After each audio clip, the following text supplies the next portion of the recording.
Hello everyone, welcome to my channel. In today's video, I'm going to teach you how to set the paper size for a layout in Autocad. Setting the correct paper size is very important because it ensures your drawing prints properly and looks professional when shared with clients or teammates.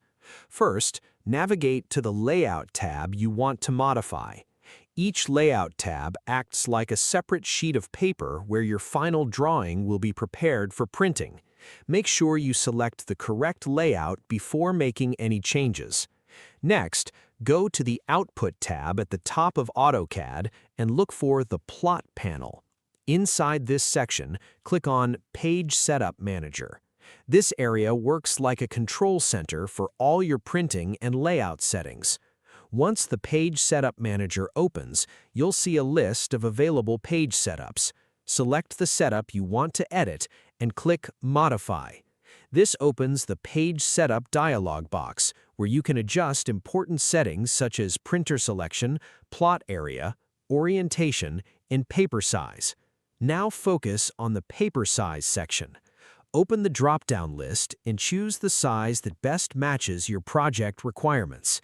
You might select common sizes like A4, A3, or even custom dimensions, depending on the drawing you're preparing.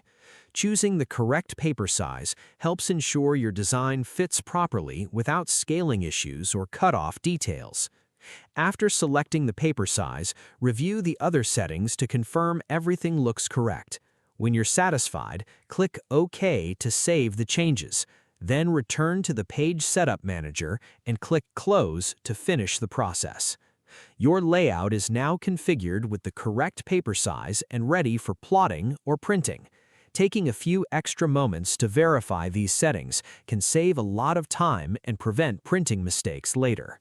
Thanks for watching, and happy designing with Autocad. Don't forget to subscribe to my channel for more helpful tutorials.